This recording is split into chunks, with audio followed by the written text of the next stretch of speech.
Hey everyone, this is Waylon Lewis, founder of Elephriend, writer, person who wears a lot of secondhand tweed. And I'm up here in my upstairs study for a change. So bright and beautiful. I wanted to look at the beautiful sunny, snowy day. And I'm doing a lot of interviews, one or two a week with amazing, helpful people. It's the best part of my job. I feel like a 4-year-old who gets to scrape the icing off of the cake. I work so hard and I'm so speedy and so tired all the time. And then I get to sit down right now with all of you. Please say where in the world you're from. Please hoard it up. The more interaction, the more people will get to see this. We have a big guest, a wonderful guest, a very sweet guest, a longtime Elephriend, a friend of Elephant, friend of mine, but we've never connected, Danielle LaPorte today. So I am very excited, and she has a new book, and she's going to explain everyone's favorite 4-letter word. We've been asked by one of our readers to each explain our notion of love in our life. Oh, Hello. Can you believe that we've never actually hung out? I apologize for that. I'll take it. I think it's all my fault, and I don't understand why we haven't actually. It's because you just ride a bike. That's why you got to get on airplanes. That's true. I do get on airplanes once in a while, but not enough. Where are you actually in the world? I'm in Vancouver. Oh, Yeah. I was going to guess LA based on how cool your glasses are. No, I'm just channeling my inner LA girl. I mean, Vancouver's very cool, I hear. I've also never been to Vancouver. Oh, Vancouver's amazing. Yeah, it's one of the most beautiful cities in the world. So, without further ado, with your new book, you decided to tackle a little subject, Yeah. not a big deal, just a little thing called love. Yeah. That's what I should have called it. A little thing called love. I think that's probably a pretty cheesy 1990s romantic comedy. Yeah, Like, it's a song. oh, No, that's a Queen song. Something. Yeah. well, um, I love what little I know about it. So please tell us, why love? Why this book now? Give us a little hint about what this book contains for all of us to check out, Hmm. please. Uh, of course now, of course, medicine. Of course, everybody knows that love is the game changer. And of course, we all have minds and egos that says, this is not the game changer. Politics looks like this, and education looks like this, and medicine looks like this, and all the things. Now in Uh, Florida, as of yesterday, education looks like that. It looks like a different thing than it looked like a few days ago. So yeah, mm, I guess I'm joking because it's on my mind. Ron DeSantis is getting rid of African American history in the US. How do you take a big, beautiful thing that we can all agree on, Christian, Muslim, Buddhist, agnostic, atheist, called love?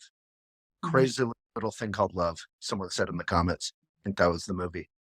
And then how do you ground that, tent peg that, as I like to say, in everyday life, in something as divisive as politics or history or racism or equality or Mm. Well, metta, loving kindness. Most people who are getting into the whole how to be loving content are saying, like, I thought this was a book about how to improve my relationships, and it's really a book about self-acceptance. And I get that if there's more self-acceptance, then my relationships are better. And what I'm like really, really on my soapbox about these days Mm. is really reverence. And I think there's these sequences to reverence. So like all the big concepts that I have struggled with for a long time that, God is in everything, that acceptance is the transmutator, um, just being with what is, those are like pretty heady things, but like when I'm in pain, when there's anxiety or all the things, like what's the practical thing? And I think there's levels to the kind of ultimate acceptance. And the first level is tolerance. And tolerance is better than intolerance. Mm. But my experience of tolerance has been like that agreeing to disagree vibe. Yeah. It's not the ultimate. No, it's a start because It's a we're not start. saying you're out of my world because you think something wrong and different, Yeah. It's but there's better than still a pushing away. tension in it, right? There's still tension. Like I feel like on the times when I've been in those, okay, we can agree to disagree. I'm still thinking I'm right and you're wrong. Yeah. And somehow, or like, or the other side, like, can't you see? I can even think like I'm in total earnest. This is about loving kindness. Can't you see that, I've got the answer? Okay, we're gonna agree to disagree, but I still feel like this gap, right? I don't want the gap. No more gap. I don't want the gap. Hmm. That's powerful.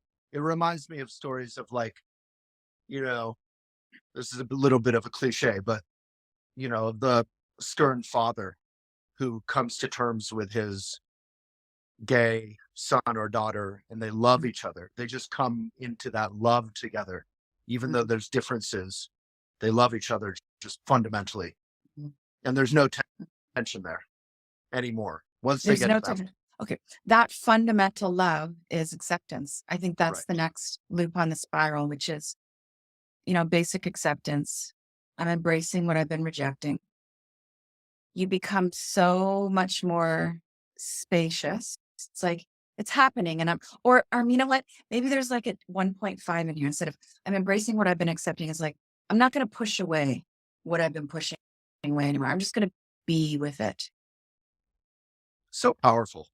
I really appreciate I was reading up on your book. You know, you do something that Elephant takes pains to do regularly, which is all the spirituality is beautiful, but it's not an excuse to bypass the shadowy, scary, uncomfortable, tense emotions, which is, of course, our tendency. Mhm, We want everything to be sunrise and sunset, mhm, just beautiful colors. We want everything to be beautiful and mhm, easy, good vibes only. But it's mhm. not. So love is such a powerful thing. If it is powerful, that it can handle the bad vibes, the hard vibes. Well, more than that is that, and this is what I'm really interested in, is reverence. Mm. So I'm fascinated by how love becomes alchemy. We hear this again. It's another intellectual conversation. Love changes everything. Really? How? I want to know how. And I think the short answer is it goes beyond accepting. So it's not like, so I can, if everybody now listening just thinks about what are all the reasons that you're in therapy for? What's all the things you're going to get a coach for? You need a spiritual director. All the stuff you hate about yourself. Okay, even if that's too general, just like that one time you're so embarrassed, you're mortified by your arrogance or you were out of integrity. Like, oh, the thing, hard time to forgive. Okay. So you can get into tolerance, like I did it. I'm not an evil person. You can get into acceptance. I did it and I'm going to live with it and I'm going to take it along with me. It's part of my story. Made me more of who I am. But like, what about actual reverence for that stuff? Of just like, you're my teacher. But this is it. This is the nuance. You don't try and change it. So it's like, you don't say to your fear, I have reverence for you, fear. You taught me so much. That sounds great. It's actually great. It's better than not doing that, right? It's, I love you, fear. I see you, fear. I accept you, fear. You taught me so much. I'm not going to try and change you. Your fear shows up as fear. Let it be fear. You don't say to a friend, you're afraid. Be courageous right now. It's just like, you're afraid. You're on my doorstep. I accept you. And I think that's how things change. I think it's that. Yeah. It's more than a witnessing. It's like, I'm not changing you and I value you. Wow, fear. Every time you show up, I get a little more courageous. Neuroses, anxiety. Anxiety. Every time you show up, I get more in touch with my life force. You know what? Anxiety, you can be useful. You teach me how to breathe. Okay. That's reverence. Doesn't mean you want anxiety driving your bus, and I think that's what changes everything. It's that kind of another, like I struggled for so long with the concept of agape, unconditional love. What? How is that even possible? How is it even possible? As is, accept it as is. And I think the danger, we've been very involved in the yoga community for a long time, not Yeah. to pick on the yoga community. I'm part of it. I love it. But the danger of agape or reverence or any of these beautiful concepts is just that we treat it like a concept and we try to fake it till you make it, which is not a bad way to start. There's no shame in starting and messing up, but we try to imitate it without actually, it can very easily become another spiritual bypassing. I'm going to pretend to be peaceful when inside I'm freaked out or just want to avoid. Like I was watching a talk by two very famous yoga teachers last night, wonderful people. And my friend who was sitting with me, one of the teachers was talking about all the hard times that many people are going through in the world. And my friend next to me, who's one of the most positive, loving people I know, she said, "Oh, I hate this. Why is she going on and on about how hard things are? It's so negative." And, that's our tendency, even this is a wonderful friend of mine. We always want to like talk about good stuff. And even reverence, I feel like very quickly can become, oh, I'm going to pretend to be okay and wise and spiritual about things. Mm. But that can become bypassing. So how do you again and again come back to your, you talk about soul. What do you come back to when you find yourself imitating instead of, like, as you said, feeling that reverence for that anxiety or I think the key phrase in there is again and again. Like you don't leave it. right? It's a practice. It's a practice. Mm. And like one of the most useful things that's happened for me, I was gonna say to me, is just like physical, ongoing chronic pain. I'm good now, but there was like a period of time. And I thought, okay, like what's unconditional love look like for this? And we know all the spiritual things. You talk to the pain has a message. What's the lesson in the pain? All those things. I knew why the pain was showing up. I knew what I was repressing and all that kind of stuff. And I thought, what's the most enlightened thing I can do right now? And I said to the pain, I'll love you and I'll listen to you, even if you come back tomorrow. Mm. It's like, You're not trying to trick it into leaving. yeah, that's it. It wasn't, Yeah. that's it. That's it. Great. And that's, like that point about tricking it into leaving overlaps with my consideration that I think the majority of our interactions in a relationship are manipulative. They're honest. And we're just trying to, we're not awful because of it, but it's like, we're trying to heal the world. We're trying to get the need met. And it's just like, I'm going to love you into being better. I'm going to just say the right thing so the fight will end. Mm. So we can be certain that we're going to be together tomorrow. All the things, it's all subtle manipulation. It's natural, it's human, it's mind work. But like, Yeah. what if you said in the moment, then this of course is not about like we're taking abuse and all that stuff. But it's like, I'm going to love you so much, even if you're an asshole tomorrow. Mm. I love that. I'm still going to be here. Like that's wild. Yeah. When we can have that space, friends, mentors have certainly done that for me many times Yeah. where they just, listen to me, listen to my trippy ideas of what's happening or what's wrong or what's great even. And they just are like, huh, but they're not acting again. They're really like they're seeing all of me in my little tempest in a teapot or a teacup. And they love it, Mhm. but they're also not tricked by any of it, Mhm. any of Mhm. my like subtle judgment or prejudgment.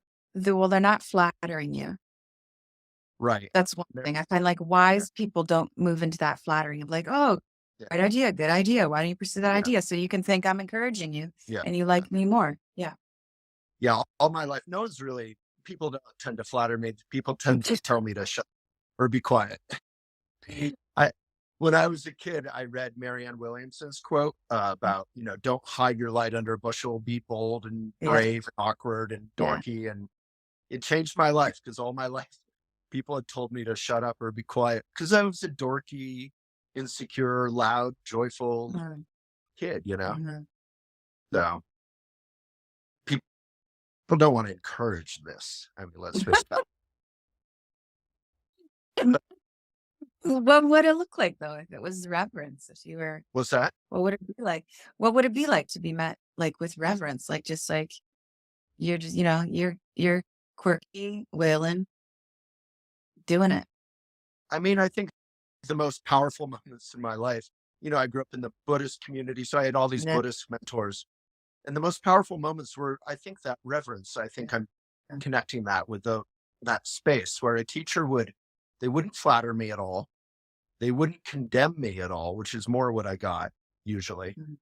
A lot of people condemn dorkiness or awkwardness or loudness or boldness because they want it to be safe. The Japanese expression, it's the nail that sticks up that gets hammered. Mhm. And I was asking for it. I mean, admittedly, but when teachers would say, I would tell them. I remember, like when I was young, I was very passionate about meditating, and I was going to become enlightened, and become a great, serve the whole Teacher. world, Yeah. save the whole world. That's sort of the dream. And I told this teacher about this amazing meditation session I had where everything was turning gold and it was like going on for hours. And he looked at me and he listened very patiently, maybe a little bit impatiently, but he listened for a long time. And at the end of it, he said, "You're very dramatic, aren't you?"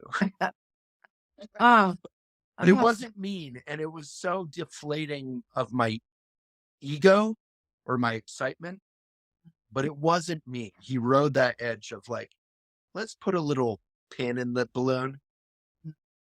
You're not bad, but maybe this enlightenment idea thing you have isn't that big of a deal.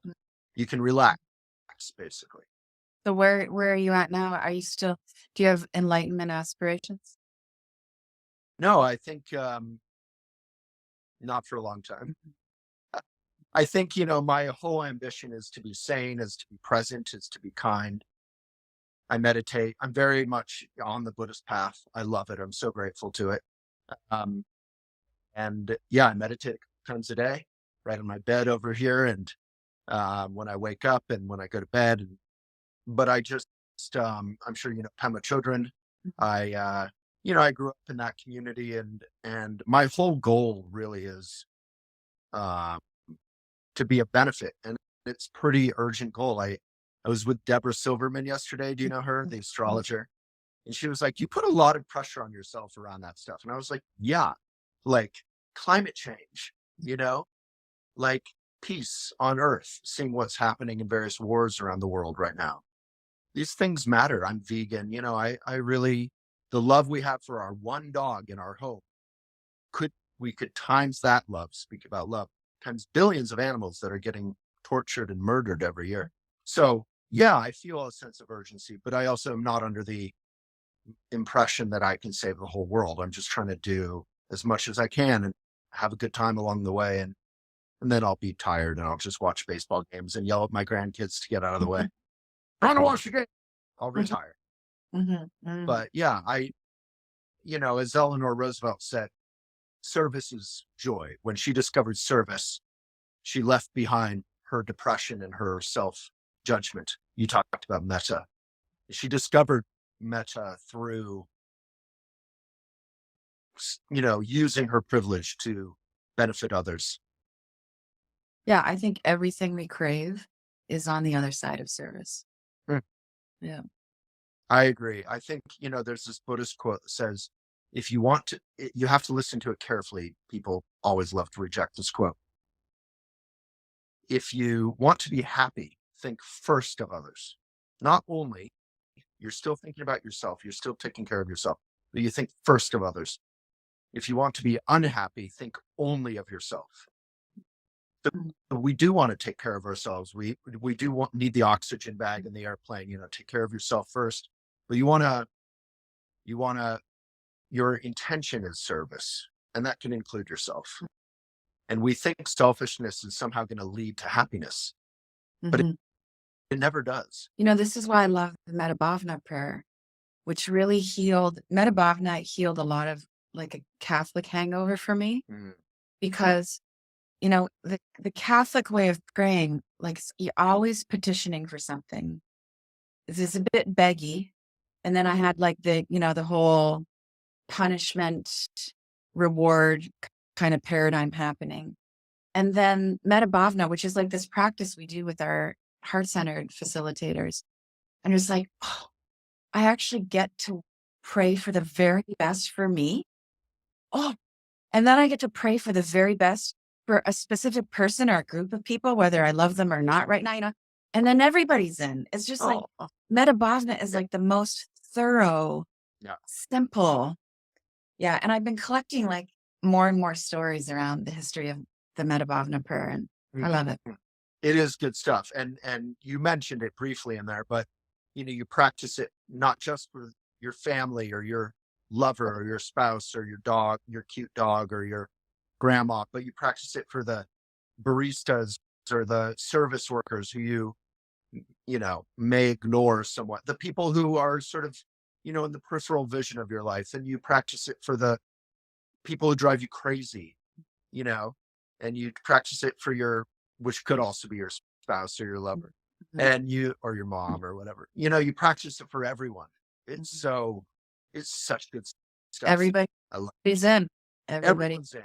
Yeah. And I think that's why so many people have to take that Buddhist quote and are, no, this is the stuff I'm trying to get away from, this selfless, guilt tripping, not to pick on the Catholics, but Go they're ahead. coming from a different tradition than I came from. But if we listen really carefully, we think first of others, but we're taking care of ourselves. We make friends with all of ourselves, all of it, the Mhm. pimples and the Mhm. wrinkles, and it's not just the parts we're proud of. Mhm. Yeah, it's if you search Metta or Maitri on Elephant, you'll find the prayer. And I'm sure, Danielle, it's on your site or in your books.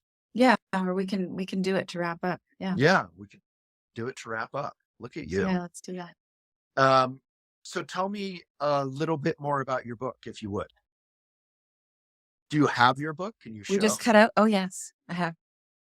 How to be loving as your heart is breaking open and our world is waking up. And it's an audiobook, it's a It's an ebook, audiobook. Really, physical really did the audio. book. Yeah, yeah. You can get it anywhere, all the things. And there's a beautiful deck. Here, like send me I some know, I love the deck, the cards, send me the some cards. juice. We'll pick a card. Yeah. Let's pick a card right now. Let's Ooh, go with this is oh, fun. okay. So we got it's only love that perceives love. Hate doesn't look at a person and see their implicit beauty. Mm. Greed doesn't look at poverty with compassion. Only love can see what's to love. The heart is our instrument of truth. It sees clearly and it radiates love onto what it sees. Oh, I love that. Yeah, it's been really hard in my life to kind of love myself when I know, like, I mentioned this before, so I think it's on my mind, but when an elder is like looking at me with condemnation, we've all felt that in our lives, people who just dislike us. And a funny thing, I'm somewhat empathetic or social. So I tend to see myself and see my world through connecting with others.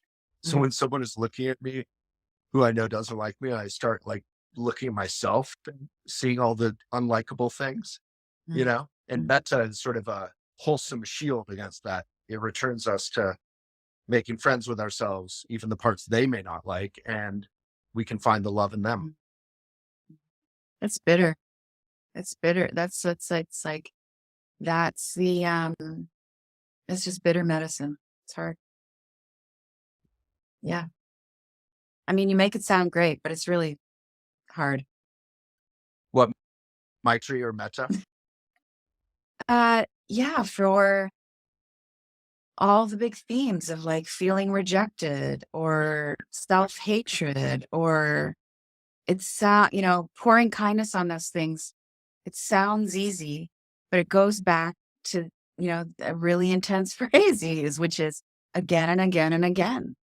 And it's not just, I got to go to those parts of myself. I need to go to the part of myself that hates parts of myself and speak lovingly to it or have an inquiry with it and try not to change it. But I got to do it every day. I have to tell myself I'm not a failure when self-hatred rises again and again, Right. or when I get sick again. It's like, I've been in that new age scene for so long. Like, I remember in the beginning days, it's just like, if I got sick, I felt like a new age failure. If I didn't, Your and then vibe. the vibe, I was Stop. vibing low, Yeah. and then it turned into some karmic trip. Yeah. And, even over the last couple of years, my relationship with even just the concept of karma has changed. It's not, I see it more as like, I'm slightly excited about karma, just slightly. I was just like, oh, this is an opportunity to clean it up. That's all. It's not, there's nothing outside of myself that is dispensing some kind of punishment. My soul, I am connected to saying, like, do you want to be expansive and loving? Oh, let's just tidy this thing up over here. We can burn this off. The way different approach than something's out to get me because I got it wrong. I love what you said, because I think it's cruel or bitter medicine when you point, or well, maybe not the medicine part, but when you Mm. say, if I'm sick, it's because I'm a bad person, my vibe is off, or it's my karma. Um, Instead of obviously being kind to yourself, which is what you want when you're sick. And then we do that to others, which is the brutal thing. The spiritual light stuff can be really cruel. Yeah. You could say, well, you get what you deserve. That's karma. So, the Ukrainian children who are being bombed right now, I'm sorry to say it, but they deserve it. That's where that spiritual light logic can bring you. And you're like, wait a second. Or, a child with cancer in the cancer ward deserves it. And that's not karma. I wrote one of my first early articles on Elephant there was some Alicia Keys song at the time about karma. And it was saying karma, it was using karma as fate. And, I came Yeah. from the Buddhist perspective, and I said, it's actually the exact opposite. It's exactly what you just said. You can take responsibility for your karma. Karma literally means cause and effect. I mean, it's very simple. But it gets complicated in that there's a million billion, we're all interconnected, and everyone has their karmic momentum. Nations have their karmic momentum. So it's not like if I do good, I will get good. It's not, unfortunately, it's not that simple. But because it's like playing pool with 20 billion balls. Well, here's something for you. I wonder if our divine nature is pure, and if we're here to, if healing is the burning of karma, Mm. then I wonder if there is such a thing as technically as good karma. It's just like, we are good. We're removing all the not goodness. So to do a good deed you're not creating good karma. I think you're just burning the stuff that's in the way.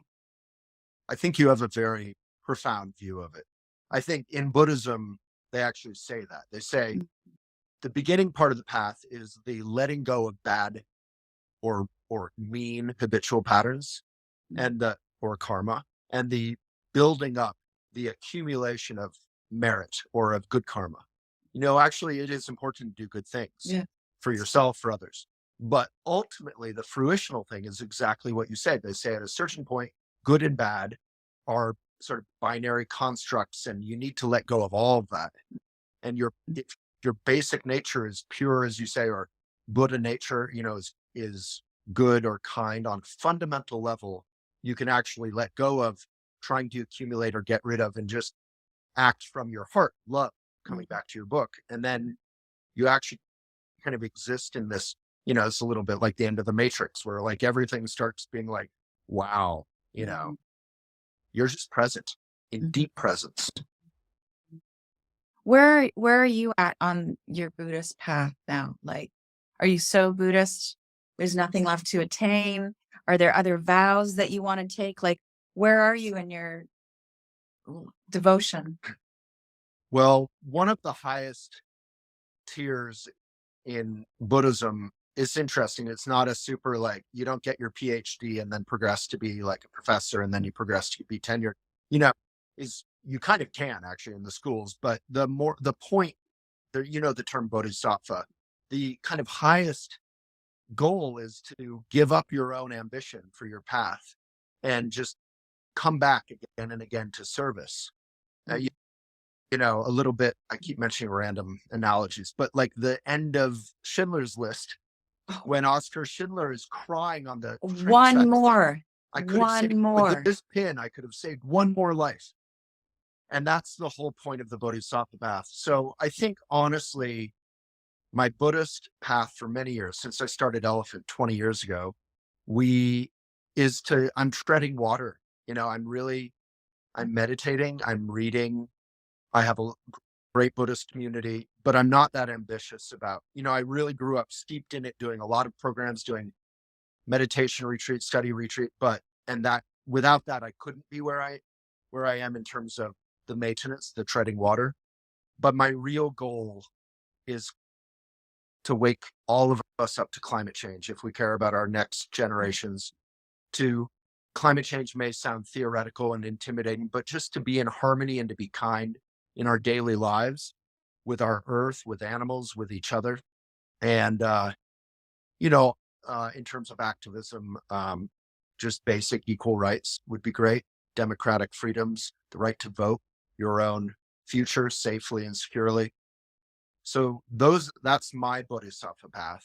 And I actually have a little bit of an attitude problem with fellow Buddhists who are running around collecting blessings and new teachings. We have so many powerful teachings already. My parents' Buddhist teacher warned us. He said, these people who go from town to town trying to collect all the teachings and all the, the merit badges kind of Buddhism. It's not the point. The point of Buddhism is to be present and kind. And I guess I'm talking about Buddhism too much. No one needs to be Buddhist. That's not part of the ambition. The real ambition is just that we all are equal, that can rest in what you described as that pure being, that presence, and that we can be kind and express it, as I've written, but I was taught it. It's not my idea. If our spiritual path doesn't express itself in kindness and compassion and active love, then it's just selfishness. Yeah. So, mhm. Yeah. The good vibes pillow kind of thing, where the pillow is made in China filled with plastic, there's more. Off gassing. Yeah. Yeah, exactly. Yeah. But I love it. what a pleasure. Yeah. I would love to have you back anytime. Yeah. Let's do it. We need to make up for lost time. Yeah. Yeah. I'm here if you need me for anything. Yeah. Thank you.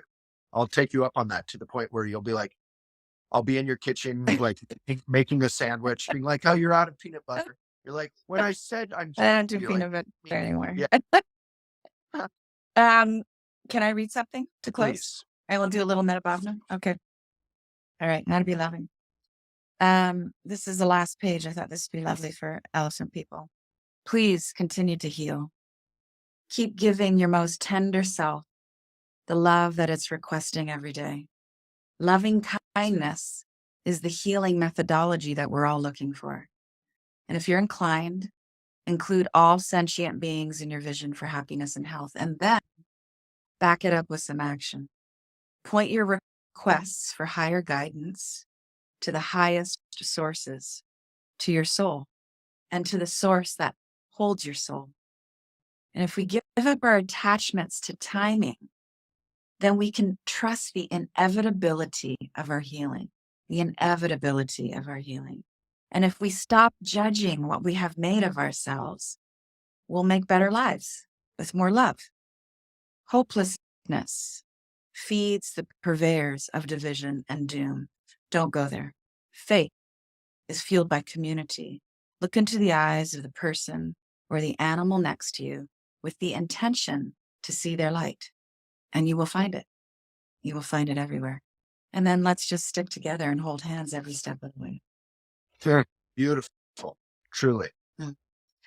Okay, let's do a round of metta. We'll do it for we. Please.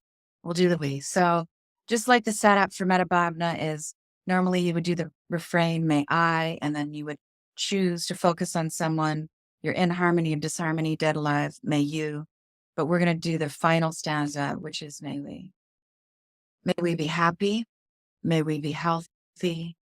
May we be free of suffering. May we be free of mental anxiety. May we live in peace. May our lives be blessed with ease. I give thanks, full faith. Thank you, Waylon, old friend, Good new stuff. friend. Yeah, thank you. What a delight. What a delight. Yeah. Well, I'll come visit sometime. Yeah, Vancouver, beautiful. And I'll get to you. Yeah. Love. Bye. Thank you, everyone. Thank you, Danielle.